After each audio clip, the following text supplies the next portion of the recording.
皆さんお元気ですか？関野義治です。グレーチアーニをもう一度。今回は第9話です。前回は燃料ボンベが13本風で飛ばされてしまいました。まだ100キロ以上先があります。それがないと食事ができないということで、みんな真っ青になりました。その後どうなることでしょう。一緒に見ていきましょう。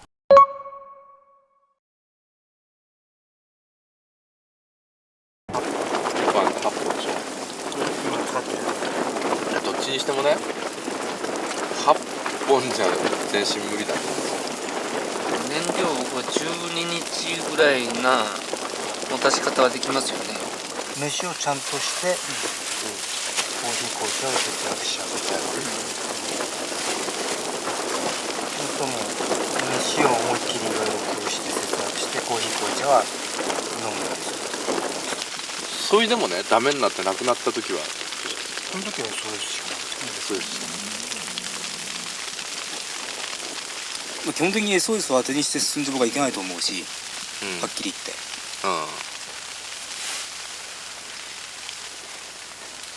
最後の手段でねそれがあるからっていうのはあれなんだけども、僕はそれはあんま好きじゃないから、自分たちだけで自力でいけないんだったら僕はやめるべきだと。最悪、危険が多すぎるんだったら、今日もう一回探してみたいんだよ。今日の行こうを探してみて、どっちにしても行く方向で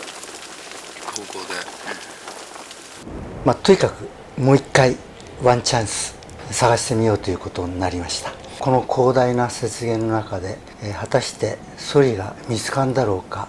もしかしたらもう埋まっちゃってるかもしれないので、不安な気持ちで、途方もないんですけども、だいたい北風か西風なので、それでなおかつソリが飛んでって跡があるんですね。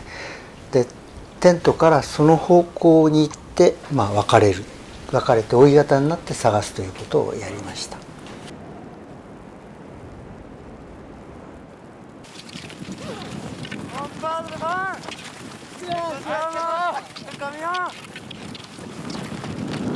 あったぞ。Orlando. Gracias, compadre. Abra. Dos. Oh, hay uno, dos, tres. Falta uno nomás. これ飲まなかったんよ。夜のために。本当に見つかってよかったですね。もうこの時見つからなかったらどうなってたか。でもうこのお茶のうまかったこと、喉を通る時のあったかさですね。ほっとしましたね。十分使ってそう。また嵐が続くんですね。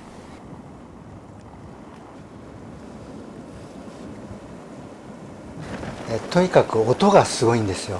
轟音っていうか、音でカメラマンもディレクターもクライマーとして猛者なんですけど、それでもこんな風は初めてだって言ってましたけどね。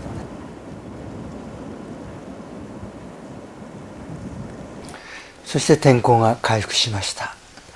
先を急がなければいけないのでテントを回収して、先を急ぐことになります。スキーを履いて、少々が続く予定なので、順調に行くことを願ってたんですけども、案の定うまく3日間は、天候が崩れずに前進することができました。ところが、また嵐がやってくるんですね。このホワイトアウトの中で、進まなきゃいけないんです。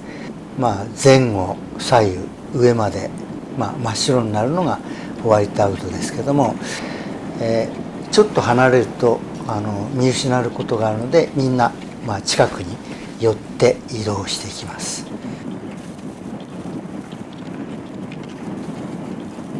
そしてやもなく待機です。20日分ぐらい感じでし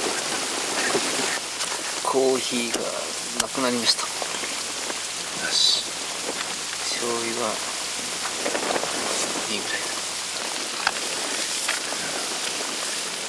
朝4、夜が1、5個か。ガスがあっても食い物が浮かぶしかないもう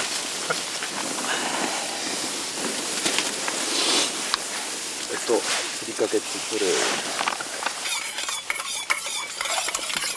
食料の分配が少なくなったんで、食器を削るようにみんなで食べまし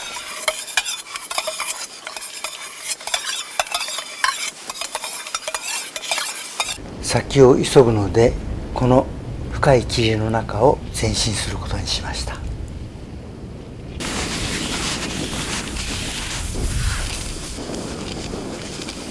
橋本さん、もうちょい右です。もうちょい右。東。通常は先頭がコンパスを持って前進するんですけども、コンパス持ってると前進しにくいので、後ろの人が指示を出します。そして最後の氷河ホルフェモンに到着しました。少しほっとするんですが、食料がないのでまだ先に急がなければなりません。ホテルまでは 10.2 キロ、10.3キロ、10.2キロ。とにかくこの辺はクレバスが多くてジグザグでなかなか前に進まないんですね。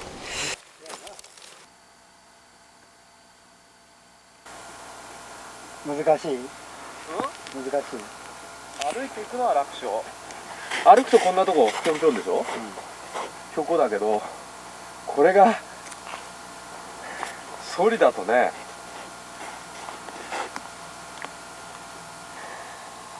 そこで必要ないものはソリの中に残して、ザックに背負っていくことになりました。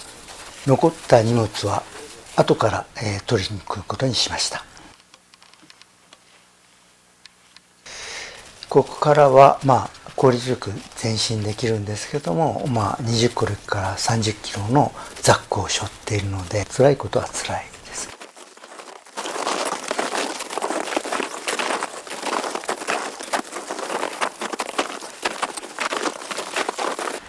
そして1ヶ月ぶりに、大地を踏みしめることができました。全員無事で誰も事故もなく到達できて、ほっとするとともにやっぱり嬉しさがこみ上げてきましたね。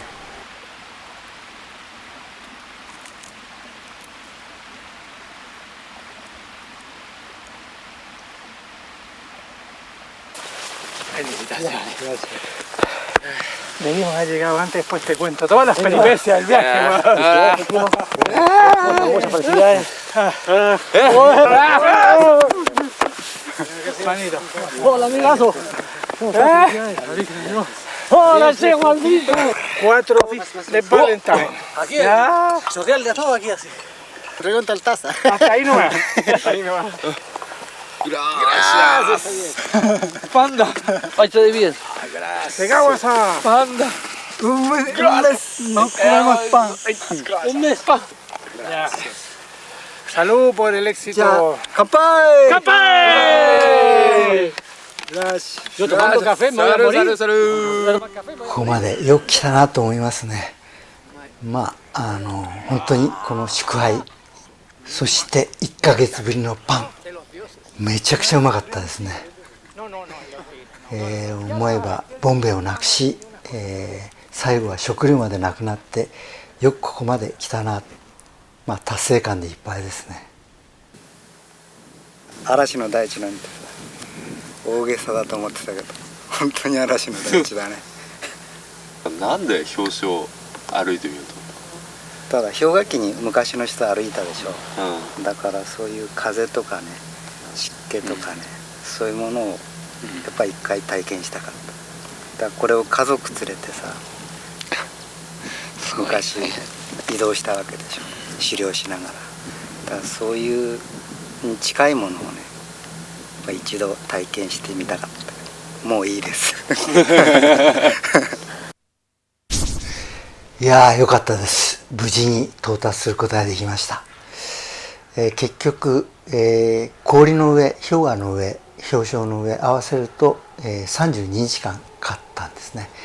予定では、35日間、5週間の予定プラス、食料計画では余計2週間用意してたんですけども、結局最後、ギリギリの食料だったんですけども、それはちょっと途中で気の緩みがあってちょっと余計に食べちゃうよっていうことになって、でみんな欠けることなくみんなが無事に、ゴールできたんで非常に良かったですね。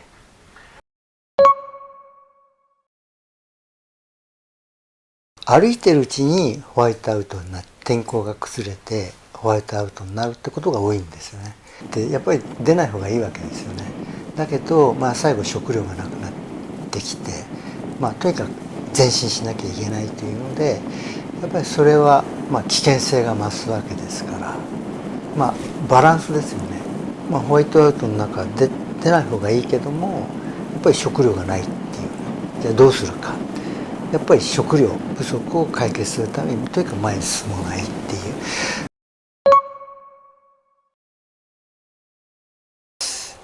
一旦決断するとないですね。というかもう決めた通りに行くしかないっていう。で行ってみてそこでまた考えるという。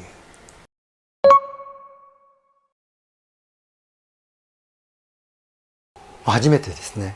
普通は先頭の人はコンパス持ってそれで進むんですけども、今回はホワイトアウト状態でその厳しい状態でなおかつ先進まなきゃいけないのでコンパスを見て止まってみてそれで進む。でまた止まってコンパス見てっていうことではなくて流れるように行きたかったんですね。ですからコンパスを見ながら進まなきゃいけないんですよ。ところがコンパス近くにありますから進む方向にあんまり気が集中できない。じゃあどうしようかっていうんでスキーの先に取り付けてみたんですね。やっぱり一つは見にくいっていうのとやっぱり下ばっかり見て気が集中できない。じゃあどうしようかっていうんで後ろの人が指示するってことになったんですね。結局3番目の後ろの人が指示するっていうのが一番正解でした。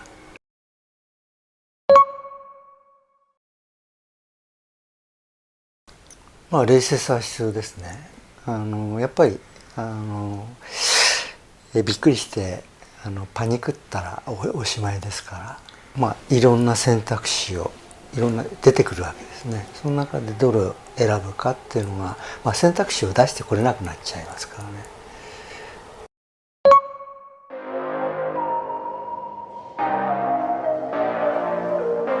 失敗したら必ず学習するわけですよね。だけど失敗したら死に追いやるってこともあるわけですよ。だから普通の事業失敗したとは違うんですよね。だから失敗の連続で人は成長していくんで、それで要するに今の社会で問題になってるのは失敗を怖がってるわけですよ、みんな。要するに人が何かを指示するときになぜ失敗を怖がるかっつったら1年でやってこいって言うからですよ。あるいは半年でやってこいって言うとどうします？そつなくやるしかないんですよ。失敗許されないからそんな期間では。それを長い期間で長い目で何回失敗してもいいから10年後にうまくやればいいよって言うとうまくいくわけですね。だってチャレンジできるし。でもそれは、失敗ってしてもいいケースがあるわけですけど、こっちはこの氷床を渡る旅は失敗すると命取りになるってことがあるわけですね。